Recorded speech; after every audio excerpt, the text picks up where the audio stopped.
Hello,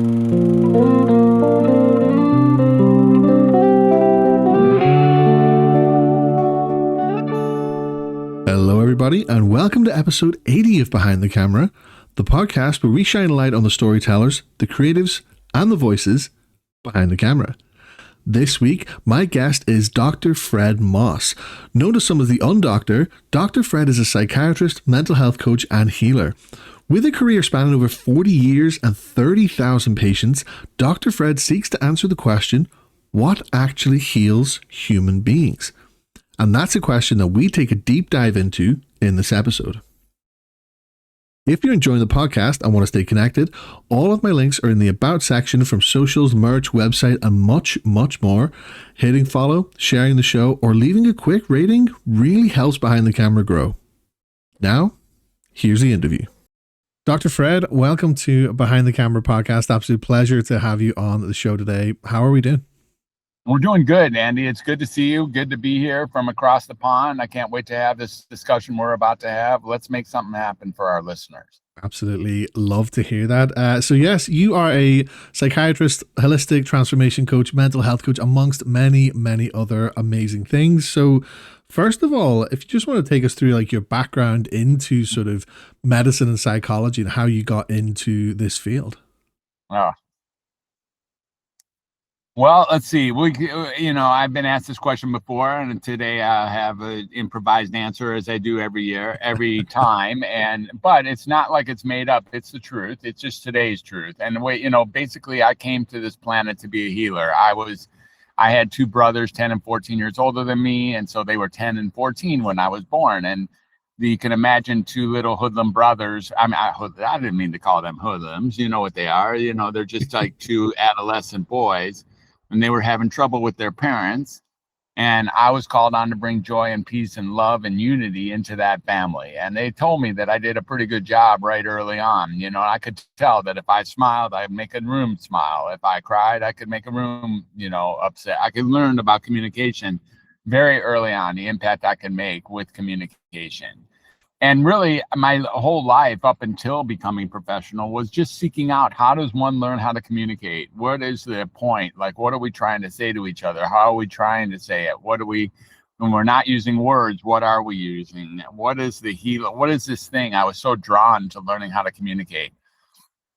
And I learned, and I thought I would learn it in school, right? I mean, that's where you think, like, what else are they going to teach you in school? And so, but of course, that isn't what they taught us in school at all. And so in by first grade, I was pretty precocious. I was very talkative. After all, I had these two brothers that taught me about things that most of my peers didn't know about, whether that be like we talked already about rock and roll or about, the war or sex. I knew more than my friends, and I still just wanted to learn how to communicate. But the teacher, so I talked a lot. There's no teacher in my elementary school who ever forgot having Fred as a student. I'm pretty sure about that. And I talked a lot, and I was funny, and I was smart, and I just wanted to learn how to communicate. And what I found out is that the conventional system wasn't encouraging us to communicate. They were, encouraging us to sit down, be quiet, do what the teacher says, and do it exactly as he or she says, and you get to pass into the next grade. I was like, wow, that's disappointing. Maybe they'd do it in junior high. And then it got worse in junior high. Then it got worse again in high school. And I was like, let's go to college at least. And that must be a place where they teach communication. Someone learns somewhere. I went to Ann Arbor, Michigan to college at University of Michigan. And,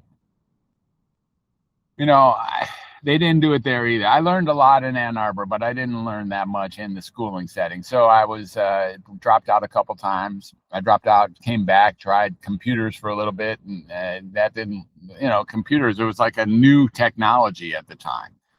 My brothers thought I would be good at it. There was only one computer that was even working in Michigan. It was at the University of Michigan. So I was back to school a second time at the University of Michigan, trying to learn how to be a computer geek, and that didn't work, man. Batch jobs and punch cards and all that. I just could not do that. So I left again.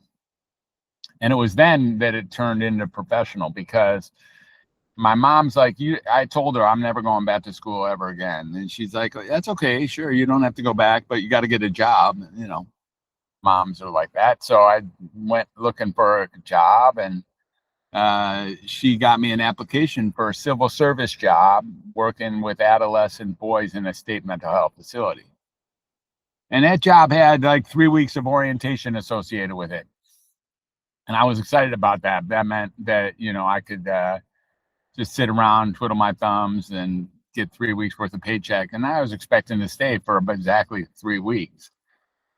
But as you and I know, that 3 weeks has now extended to about 46 years. In fact, just to be honest, my seniority date is January 5th, 1980. So it's tomorrow, January 5th, 1980 will mark 46 years that I have been in the mental health field. And that was seniority date for, that's the first day I went to orientation that I'm telling you about, was January 5th, 1980. That's when my seniority started. And, push came to shove, and I began to realize that I could communicate and make a difference. And I was with these kids, and all I had to do was look them straight in the eye and treat them like humans, and we both would heal. It was pretty cool. And I learned how to do that. And the thing I didn't like about the job was the future of psychiatry that I was seeing. I didn't like the way psychiatrists were treating these kids. I didn't like what we were doing with restraints and constraints and physical and, chemical restraints that were being developed. And it was kind of barbaric, and it was really disappointing and discouraging. So I decided I would go into the field anyways. I would go into the field and become a psychiatrist so I could make a freaking difference in a field that was heading south. And so, not that many people choose their life calling because they can't stand it. But that's exactly what my situation was. I went in because I couldn't stand it. And it was like, let's go, let's make a difference. And by the time I got expelled, or, by the time I got graduated, I guess. Same word, really, just a different tone. Yeah, the difference is like honorably or dishonorably, really, isn't it? When you look at it like that. Exactly. By the time I got expelled, it had advanced down the nefarious road a bit. By that time, it was, psychiatrists were already being typecast. We're, diagnosticians and pharmacologists, and that's what we do. And man, I didn't like either of those things, but I had already had sunken costs. I had already dropped out a couple of times. I already did my 13 years after that just to get my medical school and my residency. And it was like, wow. And so I struggled for a while. I struggled with duplicity, like not being aligned with what I was being asked to do. And sometimes doing it anyways and feeling the pain, and sometimes saying no and maybe losing a job. And that kind of thing was tough for the first half of my career.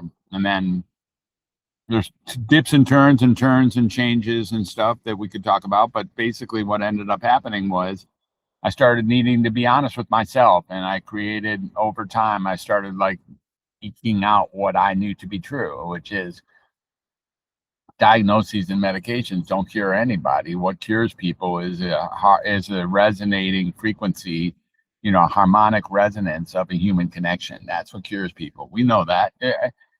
I'm not saying anything that someone doesn't know. Everybody knows that. That's why we're having a podcast. The whole point is to find people that you can communicate with, because that's where the magic is. Everybody knows that. Everybody knows that. Yeah. And this idea that there's a diagnosis, which is made up over time. I've watched so many diagnoses just come out of thin air, and now they're a diagnosis, like a real thing. And the medications don't serve anyone with those diagnoses to remove those diagnoses. They don't even market themselves to remove the diagnosis. Once you have a psychiatric diagnosis, basic understanding is you have that psychiatric diagnosis. That's the way it goes, man. You're from here on till the end, you got that diagnosis. Isn't that, there's no treatment for it. It turns out there is lots of treatment for all these things, but it comes from a different realm, and we've already spoken to it. It comes from the realm of human connection, creativity and human connection. I've written a couple books about this. And now my career has morphed into being much more honest. I don't have to stutter. I don't have to be duplicitous. I don't have to say that I think that diagnoses and medications are good ideas. They're not that good of ideas. They're not the worst idea in the world. They're just not that good an idea. If you want to stabilize yourself, if you're feeling uncomfortable in the world, then you and I know there's pretty good reasons to be uncomfortable in the world. You got all sorts of reasons. It's not a problem being uncomfortable in the world.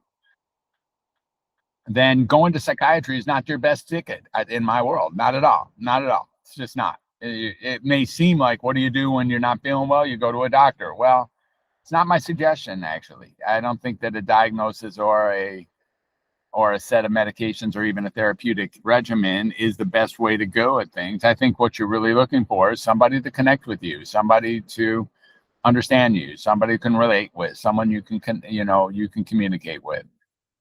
And we already know that. That's, a lot of people call that thing love, or they call it, humanity, or, they give it large names, and it's because it does the job. And, people are so interested in thinking there's something wrong with them. And we are so interested as a mental health community in telling you what is wrong with you. So it's a good combination for that. People want to be told what's wrong with them.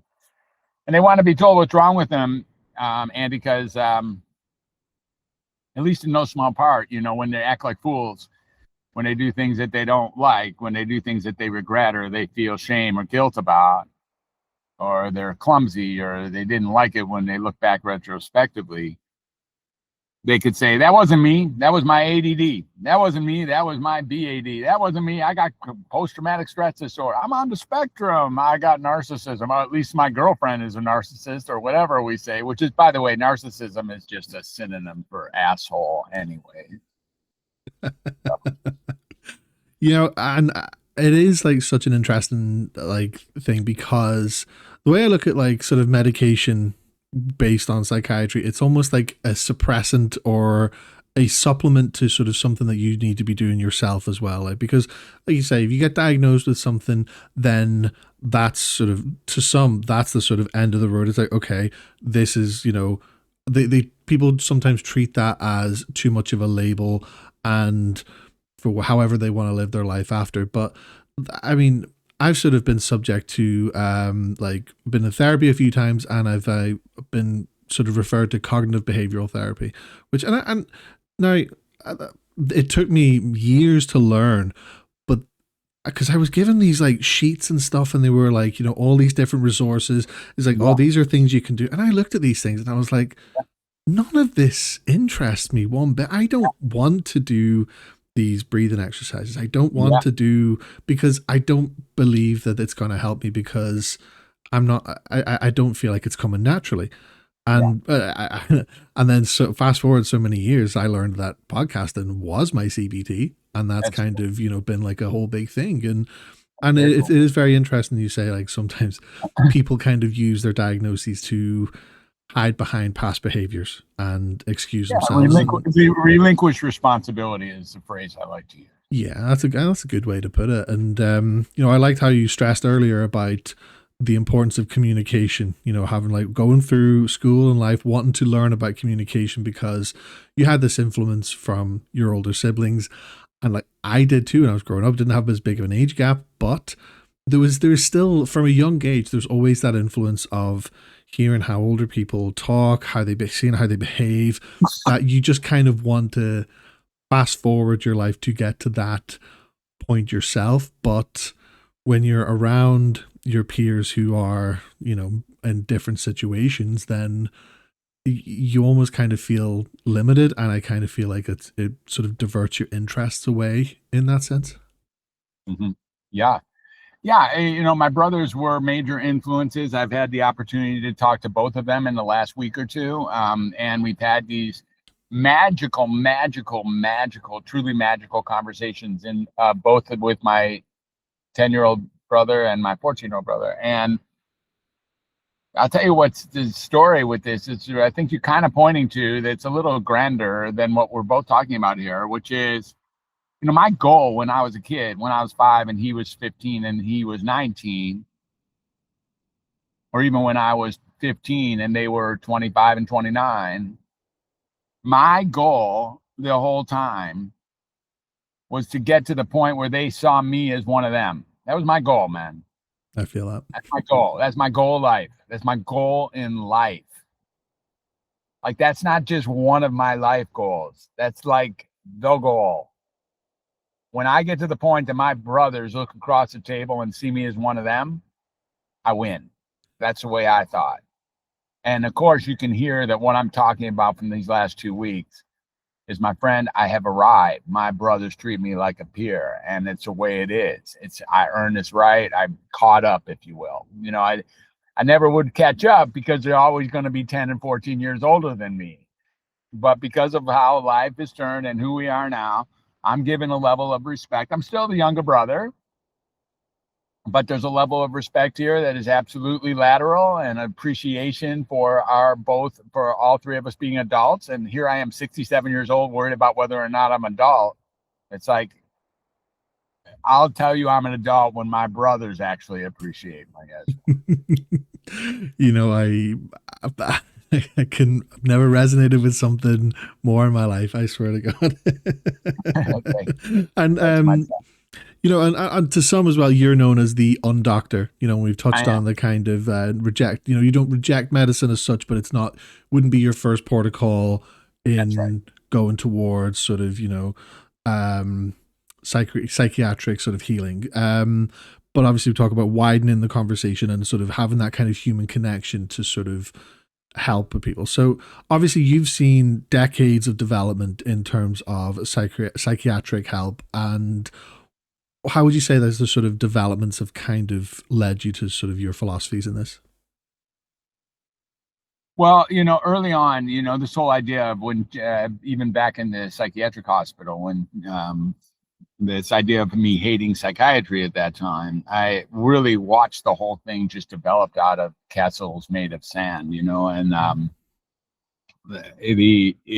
all of it is just bullshit. It's just bullshit. And sometimes the medications would come before the diagnosis. Medication would be introduced and talked about, and then a diagnosis would be created so that the medicine would have something to do. And I would watch these people get worse, but somehow get to feeling like maybe they're better. I would watch how the whole system would implode on my patients, and that I didn't feel I was serving them because I was being asked to smother them or make them worse or restrain them or call them wrong or do these things that I just don't believe at all, and I think a field that's built on that is not serving the highest purpose of humanity.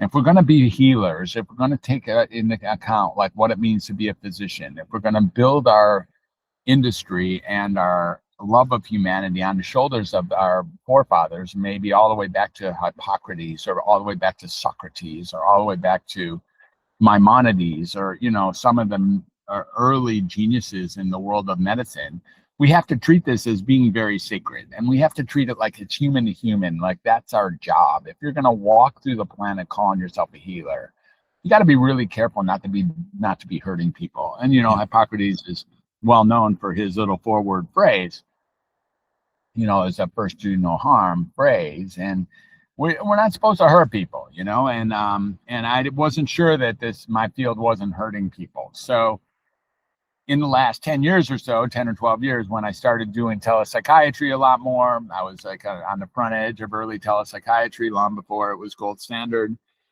And when I started like traveling around a decade before that, I traveled all around the country, and I even traveled into Europe and Asia. I was a physician from London a few times. And so, and I really got to see that American psychiatry or Western psychiatry is really fluffy on the edges. There's nothing really here, it's what's a good word would be is it's manifest. It's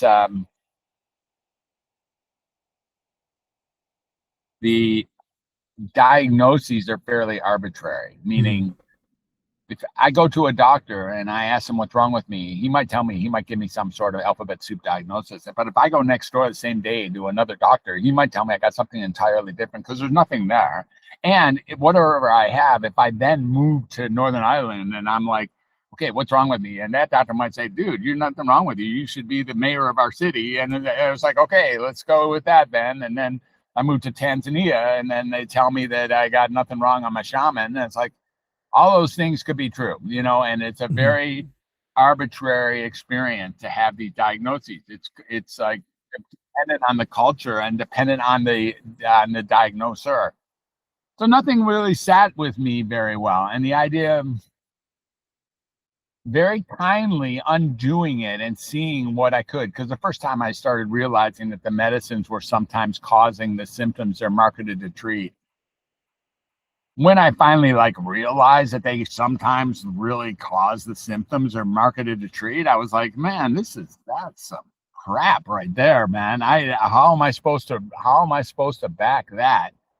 And I started realizing that it's not the medicine's fault, not the medicine's fault, not the doctor's fault, not the insurance company's fault. It's not the DSM. It's not big pharma. It's just not.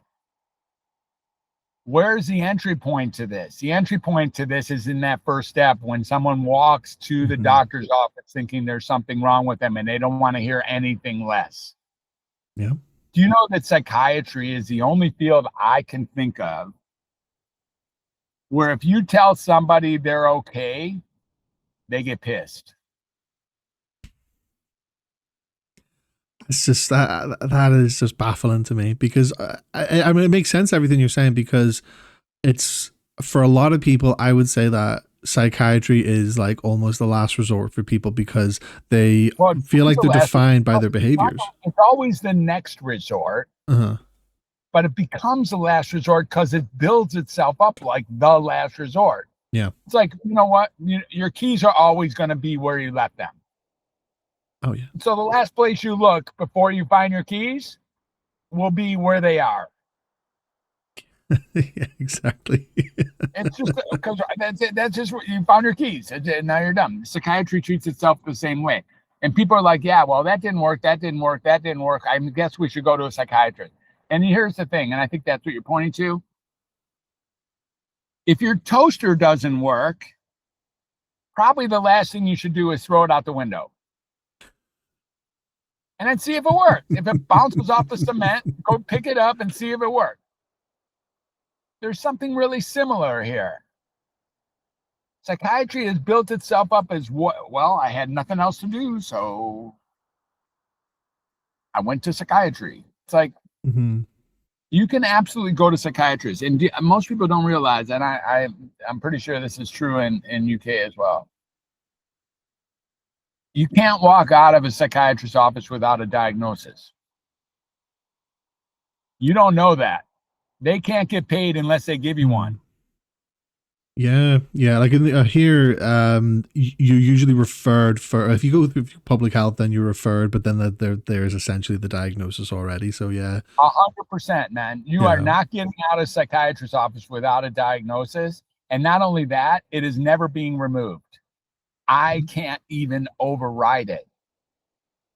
Crazy. Do you feel as well, though, at this point, given the sort of age of social media, say from the last 10 to 15 years, where there's been a massive surge in it, that there's an element of people are self-diagnosing and they just want to hear what they think from somebody who is licensed to tell them?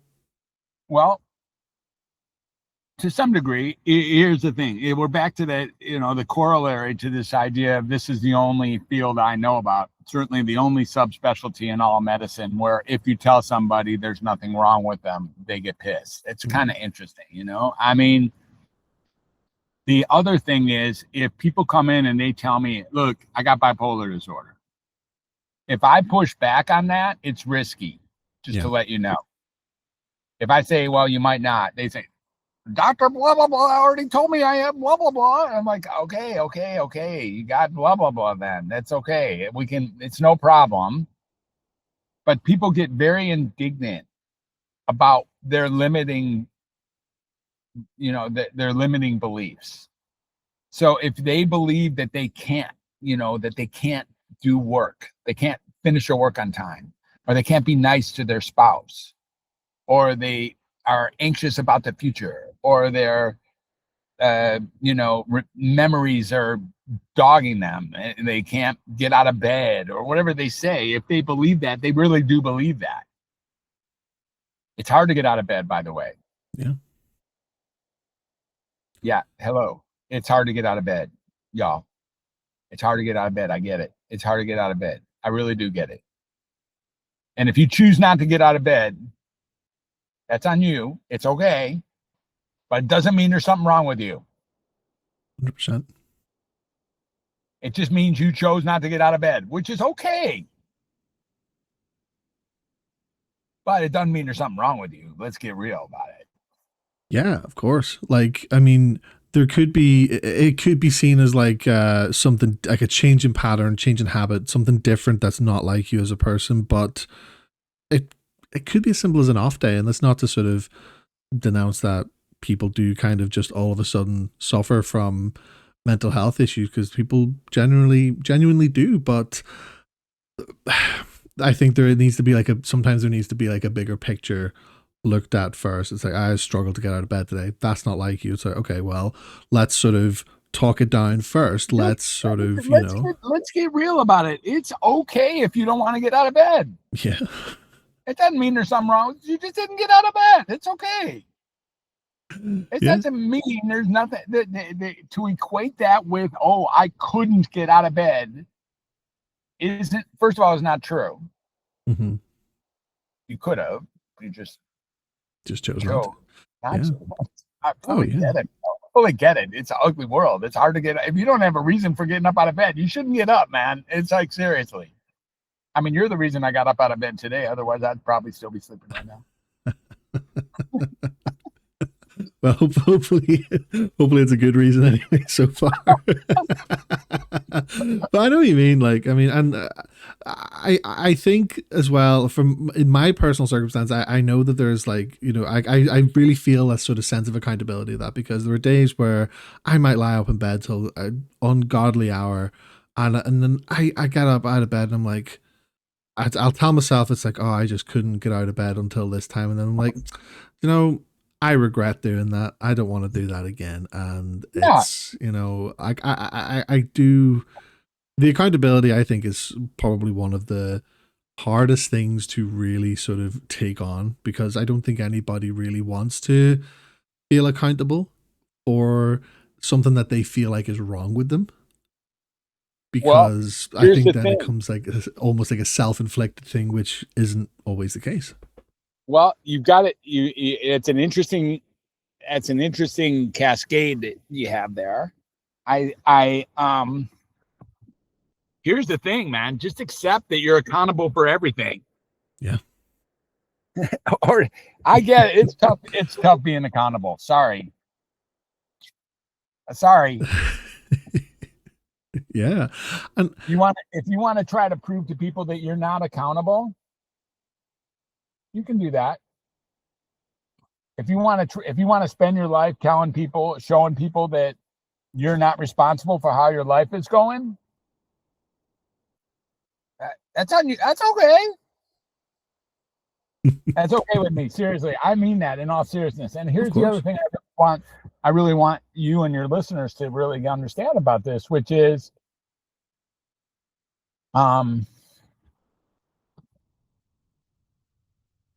there's a group of people, you and I both know them, who are really, really happy with the psychiatric care that they're getting. Like they think they got their life. They wouldn't change it for the world. Don't tell me I don't have bipolar disorder. Don't tell me that my treatment isn't working. Don't tell me medicines don't work. Whatever they say. They're really indignant, right? They're really indignant about it. They're really serious that they got, that this is the best that they could hope for. Mm-hmm. Got the best therapist, the best diagnosis, the best medicine. They wouldn't trade it for the world. Here's what I have to say to those people. More power to you, man. Please keep doing what you're doing. Yeah. If you have reached that point in any area of your life where you don't think an upgrade is available, this is the best it's going to get, and you wouldn't trade it for the world, then you got to keep doing that thing, because that is like a magic place to be. This conversation for the hundreds of millions of people out there who are disappointed with the way psychiatry has treated them. They feel overtreated, undertreated, overmedicated, undermedicated, misunderstood, rejected, contested, and they don't like it. It's not serving them. They're not getting the life that they think they deserve on this one time through. They want some help, and these people, they know that what I'm saying actually holds water. I'm not even jamming on any industry. I really mean it. The industry is what the industry is. It's okay. It likes diagnosing. People like receiving diagnoses. That's a good combination. It likes giving you medicines that worsen or sometimes cause the symptoms and marketed to treat. And people love taking those medicines. It's a good combination. How do I know people love taking those medicines? Because they do it. There's no one holding them down. There's no one in the morning with a gun to their head, like, take your medicine. That's not, although that is happening sort of inside of hospitals. This idea of, take your medicine or. Yeah. But if you really look at the whole picture, it's a arbitrary picture. It's a conversation whose time has come to transform. Andy, when you look around the world, do you think the world is getting more mentally healthy? Absolutely not. Absolutely not. No, dude. not in the slightest. In the slightest, right? I think there is more awareness of it, but I don't think enough is really being done about it. You know what awareness we have? Here's what awareness we have. The awareness we have is that the world is getting healthier, is getting worse. Yeah. That's why are we aware? Because there's so many incidents where we learn that mental health is a huge conundrum. Oh, yeah. So people are, and these medicines and these diagnoses and these big time therapies and the new age way of Western, of Western culture, including Europe, I'd say, Europe and North America, isn't serving the public. Let's just look at the results. And we start seeing what, if you stay like the people we were talking about. I'll give you a little example. I think you'll hear what I'm saying.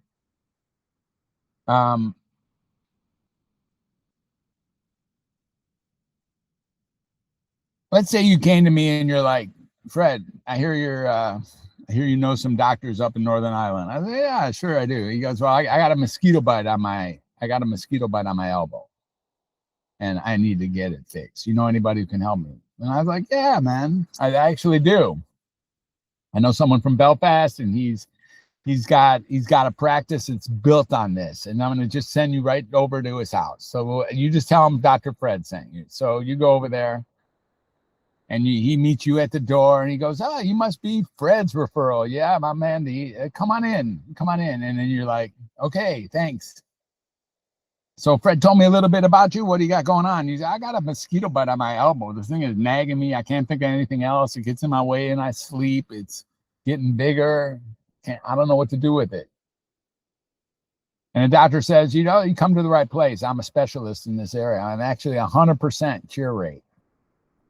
And you're like, wow, that Fred is so cool. He sent me to the dude who's got 100% cool rate, 100% cure rate. So the guy takes out his magnifying glass, and he's got that white coat with his name embroidered on his little lapel. He's got it all going on, and he takes out, he rolls up your sleeve. Take a look at that elbow. He goes, yeah, that's it. That's a mosquito bite, all right. You got mosquito bite. I'm like, that's your diagnosis. You're like, cool, man. I'm glad you see it the way I do. And he says, I'm going to cure you. He goes, okay, whatever it takes, doc, I'm in. He goes, okay. And he says the thing that doctors say very kindly, something like, it's only going to hurt for a minute. He sets you back, and he cuts off your arm at your shoulder. Oh, I wasn't expecting it to take that turn, but it's yeah, it's still 100% cure rate. There's no more mosquito bite. There's no more mosquito bite, bro. Says come back in 2 weeks. We'll take another look just to make sure. You come back in 2 weeks. There's no mosquito bite. You're both happy. Thanks, Doc. You're the best. That's how these medicines work too. They cut off your arm, and if you stay focused on whether or not you're depressed, you will see that your depression may have reduced, but everything else did at the same time. Yeah. You lost your arm when you chased down that mosquito bite. Yeah. A really good way of looking at it, because like I mentioned before, when it comes to sort of antidepressant medication, like the way I look at it, it's not a cure. Like it's like a supplement to sort of things you have to do yourself. Okay. Like, I mean, I could be wrong. I just talking from personal experience. No, you're being kind, man. You're being way too kind. Oh, for real? Okay. Okay. Well, yeah. What would then your professional take on that be? I wish it was a Band-Aid or a supplement. I wouldn't have a problem with it ever. Okay. That'd be great. It's a Band-Aid with a razor blade embedded in it, a Band-Aid. Okay. So let's look at this. If you have a cut and I give you a Band-Aid and I don't tell you there's a razor blade embedded right there in the Band-Aid, and you put that Band-Aid on your cut, it'll get better for a minute. Right? Yeah. It'll get covered. It'll stop bleeding for a minute. But sometime later, it'll start oozing out of the side of the Band-Aid. Mm-hmm. Because this Band-Aid is making you worse because there's a razor blade in it. Mm-hmm. So us doctors, we're only taught to do 3 things in that situation. See, you can't, now you come back and you're like, Doc, give me a Band-Aid, but I'm bleeding again. Here's what we do. Add, increase, or change. That's it. We can put another Band-Aid on, can add Band-Aids. We can increase the size of the Band-Aid, or we can change to a new type of Band-Aid. But as far as acknowledging that the Band-Aid itself is causing the worsening of the cut, we don't do that. No. We don't consider removing the Band-Aid as therapy, as cure. So what if these medicines are actually making the conditions worse? That if you didn't have a condition and you took these medicines, you would have that condition. What if it's actually causing the symptoms it's marketed to treat? Yeah. Good business model. Good business model. Is it? Of course. Good. Yeah, of course. What would happen to a business model that caused the symptoms that made you buy the product in the first place? It would just explode, wouldn't it? Yeah. Like right. You'd be looking at billions of dollars every day in profit margin, wouldn't you? For sure, for sure. With no ceiling. Oh, that's an interesting thought. That's an interesting. Do we know any industries that have billions of dollars a day in profit margin with no ceiling? Yeah, we do. We're talking about one right now. Yeah, of course. Like, so do you feel it comes like there's like a sort of psychological reliance on like whenever somebody's being treated with medication that they're like, okay, I'll take this. I might feel a little bit shitty if I take it, but it's better than how I could be feeling without it, sort of thing. All right. Thank you for setting me up for my next now. You're carrying me right through all my prefabbed analogies, which I appreciate. So here we go with the next one. So,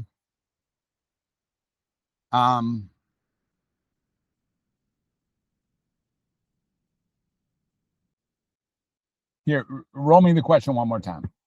So is there like a sort of psychological reliance on these medications in a sense where people who are being treated are, if they're under the sort of guise where if they take it, they might still not feel fantastic, but it'll still be better than if they don't take it. Okay, thank you. Here's the thing. There's another difficult area in the world of medicine, and that is when you stop these medicines, you get a surge of the symptoms it's marketed to treat. Mm-hmm. Whether or not you had the condition beforehand, it's not you returning. It's built into the discontinuation of the medicine. Okay. So let's say I wasn't depressed for some reason. I got plenty of reasons to be depressed, by the way. And let's just say that somehow I decided to convince some people that I'm not depressed. And I started taking some antidepressants anyways. When I come off those antidepressants, I will get depressed, guaranteed. Mm-hmm. It creates that on purpose, because that leads people to think that I tried to come off medicine, but it didn't work. And now I have come to the realization that even though I don't like taking these medicines, I don't like coming off of them even more. Yeah. And therefore, I'm going to keep taking them even though they make me feel shitty. Yeah. Makes sense. It makes sense. It's a good model. It is. They have a nice. Like it seems to work, because like when you say that, like the first thing I think of is that like mental health issues are being treated like physical issues. Like, say for example, you have a virus, then you get an antibiotic which contains a portion of the virus that helps your body become immune to it by fighting back at it. It seems as though it's done in the same sort of thing for something that is of a whole different playbook altogether. Yeah, it's not clear in either playbook that it makes a lot of sense, and but it's definitely not clear in the mental health playbook either. No, definitely. And yeah, and they're giving you like, if I want to cause somebody to have anxiety, I should start them on an anxiety medicine. They'll have anxiety shortly, no problem. If I want to cause someone to have psychosis, just give them an antipsychotic. Oh. Sure, just give them any of the antipsychotics and they'll be psychotic before too long. And listen, these doctors, they don't take those medicines. They know better. They would never put any of them in their mouth. They know better. Not that they're bad people, by the way. They're not. I have a lot of very real doctor friends. No problem. It's just how we've been taught and how we've been educated. All of us. It's a very watertight system. Mm-hmm. Really beautiful in its construction. For the creation of its own perpetuation, very few industries have something so beautifully put together. We have a beautiful thing put together. The word beauty is, of course, a word I'm willing to bend. Yeah, I take it with like a little bit of a pinch of salt almost. Yeah. So based on that then, so like putting the medication aside, one of your philosophies is sort of like, widening the conversation surrounding mental health, but like in terms of self-expression, creativity, and like, your voice, as you mentioned in your book Creative 8. So at what point then was it where you sort of realized, look, these medications are not really the best answer. Let's look towards, open communication, finding that kind of connection with people. At what point did I make that shift? Yeah. I didn't have to shift. Oh, was that something that you just knew right from the start whenever you saw? I don't have to teach. You don't have to teach anybody that. All 3-year-olds know that. Everyone knows that. We've already talked about it. What's really here is that we're looking to be heard. We're looking to be connected with. We're looking to be understood. We're looking to have a unification. We're looking to be able to love each other. We're looking to be able to buddy up with each other. Rub shoulders. Or my wife asked me today, is it rub shoulders or rub elbows? I'm like, I don't know. I think they're both work. I don't know. She asked me that this morning. So. I think it is both, actually. Yeah. I think both are actually, yes. But it's interesting you say that. People want to be understood, because I know, like, whenever I was growing up, like as a child, a teenager, if you ever had like a bad day, and you want to talk to somebody about it, like a friend or a peer or anything like that, a lot of the time the first thing that people will do is they will play Doctor of Psychology, and they will just be like trying to Yeah. immediately give you the resolution when you're just like, I just want to I just want to get this off my chest. I just want to be heard. I just want someone to understand not what I'm going through, but that I am having this particularly bad day, and that there are, doesn't mean there's Yeah. anything wrong. I just want somebody to acknowledge the fact that this is what is going on in my head. And, it might make me feel better. It might just sort of help be like a small little stepping stone on the way, but that's what you need right now. And it is quite interesting that sometimes I think there is like a massive lack of understanding that some people have, because people will just play doctor at the first chance they get. It's interesting that that's called playing doctor, because that's ineffective. And I get it. It's like we already know that that's playing doctor, and that playing doctor thing does not include connecting with the other person. It's like either you're going to connect or you're going to play doctor. It's funny that they're two different things in the way that you're contrived. And the other thing I really want to point to on the heels of what you're saying, you don't have to be feeling lousy to want to connect with somebody. No, of course not. No. When you're feeling great, you want to connect too. Connection is universal.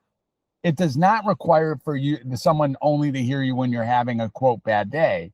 You actually want to be heard when you're having a great day, or when you're having a boring day, or when you're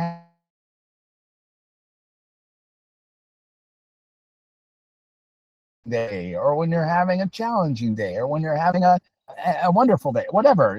We just want to be heard. Some of the greatest work that I've done in this area comes from my work in prisons and nursing homes. So I was lucky enough or unlucky enough to have worked in a couple of maximum security prisons here in California, at Pelican Bay and Folsom State, and then Salinas. And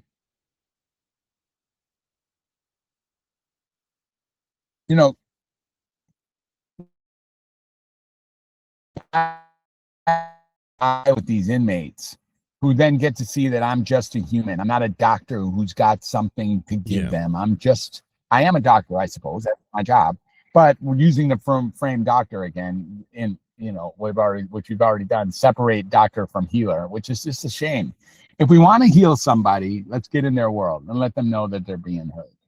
You show me something more robustly healing than that, and I'll start doing that instead. But in the meantime, you want to heal somebody, get right into their stuff and actually have them feel understood.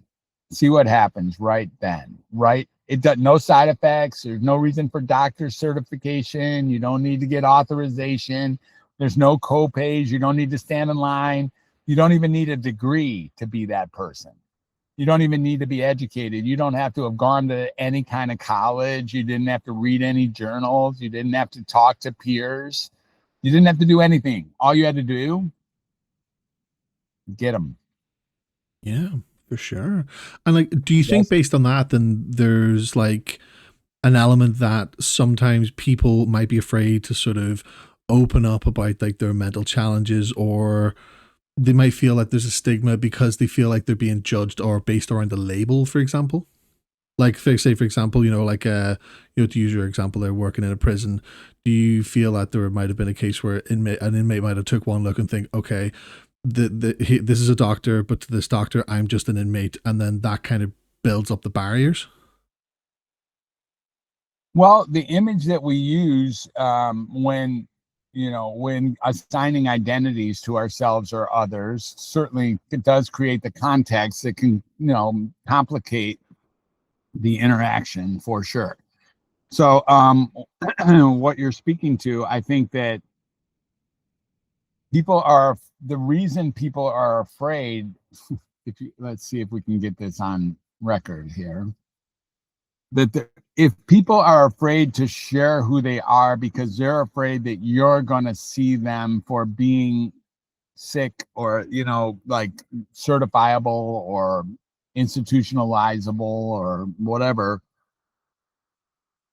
That's because that stuff exists. It's because, what if we were just to start, I mean, in the magic of it all, which I don't think is going to happen anywhere near my lifetime, what if we just saw that that mental illness is just a conversation? That's it. It's not even real. Not real. Like, there might be nothing wrong with you.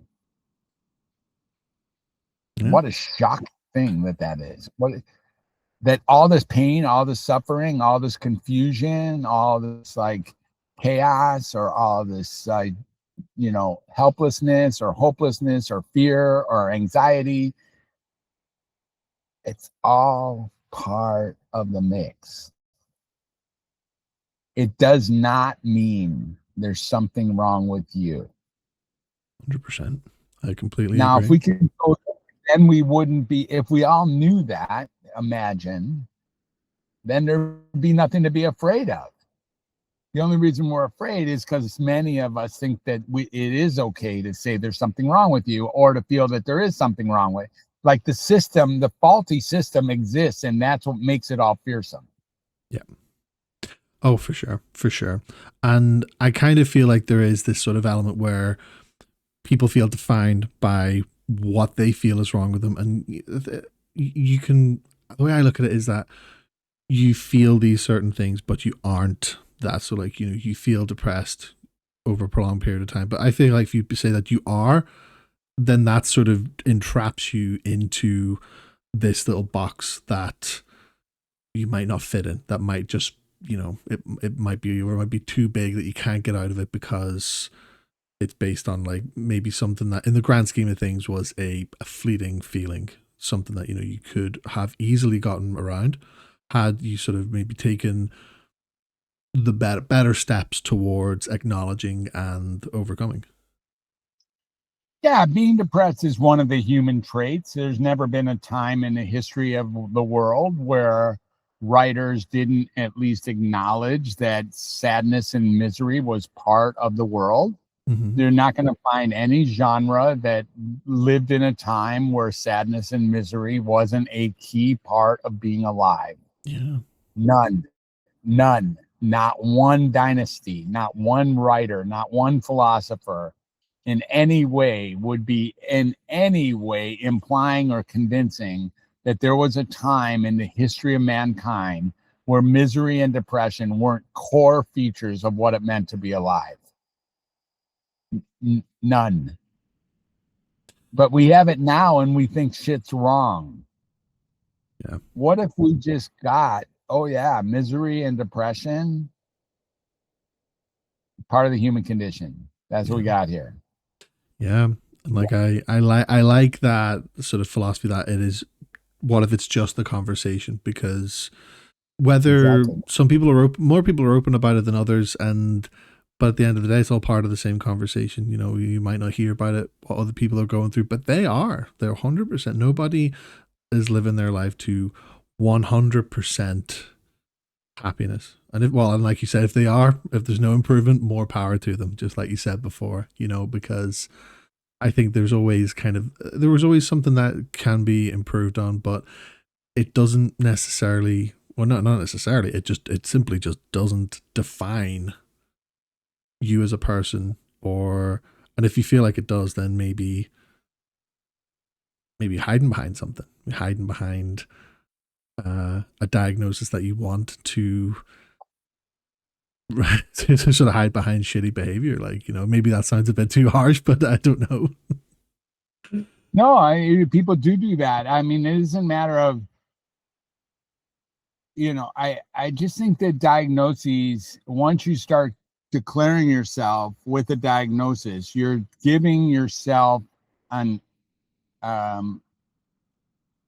reason to be irresponsible in that area. Mm-hmm. Now, again, for the people out there who think, no, I have a diagnosis, damn it, I'm going to keep my diagnosis. He doesn't get it. I can't keep my mood straight. I can't keep my thoughts straight. I'm always scared for the future. I have bad relationships. I eat too much. I chase down material goods or sex or whatever, whatever. And he doesn't get it that I have no control over that. Yes, I do. I get it. You think you have no control over that. I fully get it, man. I fully get it. It feels like you don't have control over that. I totally get it.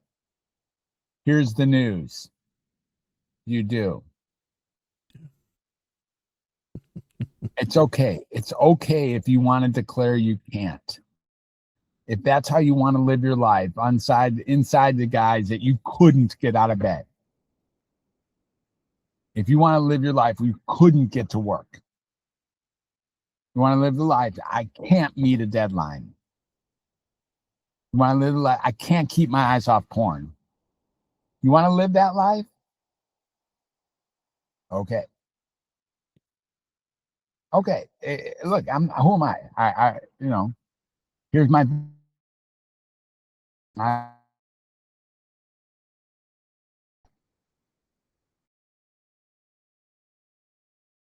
you don't have to live a life of misery. It's not guaranteed every turn. You get to choose a little bit about how you see the world. Yeah, exactly.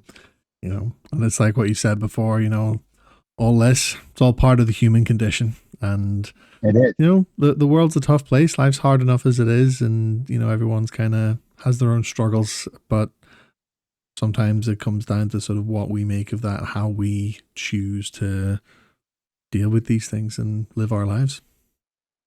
Yeah. And sometimes it's going to be really painful. Oh yeah, for sure. For sure. Yeah. Really painful, like hellish painful. Yeah, that's it.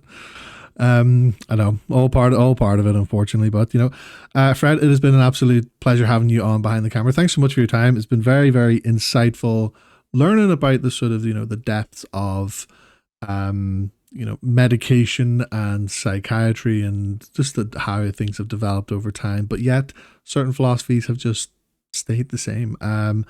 I would just like to give you the floor for the listeners. Where can the listeners find you and your work? Yeah, so appreciate that. It has been a pleasure. I really appreciated this conversation. And I think the central space to find me is my website called drfred360.com. That's drfred360.com. Everything I've done, all my podcasting, I've been on like 300 podcasts. So you can, and then my 2 books, you can get copies of that, and you can get free PDFs, or you can get, I think Find Your True Voice comes from there. You can get that for just the cost of shipping. And Creative 8, you can get that for free as well. And then there are all sorts of freebies and all sorts of YouTubes and stuff like that. So that's a cool website. My most recent project is something called undoctorreset.com, and that's for clinicians who want to learn how to be an undoctor, who want to learn about what the philosophies are, so that we don't have to, so that we can undiagnose, unmedicate, and then undoctrinate people. And you don't need a license to become an undoctor, and you don't even need a thorough education to become an undoctor. You have all your skill set. It's just a matter of being willing to consider connection at the heart of all healing. And we'll show you how to go through that. That's a very cool program that we put together on undoctorreset.com. And then, unfortunately, I still troll around on social media. I'm seen way too often on Facebook. I can't stand it, but I do see myself every so often. I reach for that big F, and I'm on Facebook all of a sudden. And then I like LinkedIn. Of all the sites, I think I like LinkedIn the best. It just feels like it's a little safer, a little cleaner space to communicate. And I'm very interested in open and honest, real communication, and creating a harmonic, resonating human connection with people. I'm not always great at it. Sometimes oil meets water, and I can't connect with the person. But for the most part, it's good to know that there might be nothing wrong with you, and there might be nothing wrong with them. There might be nothing wrong with him. There might be nothing wrong with her. This might be life as it's working, and it just is what it is. And can we embrace it all and appreciate that we get one run through and we get all the tastes of the flavors of what it means to be human? And the only condition we have is that of being a human. Wouldn't that just be great? Absolutely. And that's phenomenal words to sort of go by right there. And for those that are listening, definitely make sure you check out the work of Dr. Fred Moss, who has been my guest today. Thank you so much again for your time. It's been an absolute pleasure of a chat. Likewise. Thanks, Dan. Thank you. And there you have it. That brings us to the end of episode 80 of Behind the Camera. Massive thank you to Dr. Fred for being this week's guest. I found his professional insights into psychiatric treatment incredibly insightful, particularly in today's world where mental health just still isn't talked about enough. And of course, if you ever are struggling, please remember that you're not alone. There are people that you can talk to. Once again, if you'd like to stay connected and support the podcast, drop a follow, check out my Linktree for socials and more, and share the episode with a friend who you think would get a lot out of it. Until next time, take care, stay creative, and I'll see you soon. But until then, peace.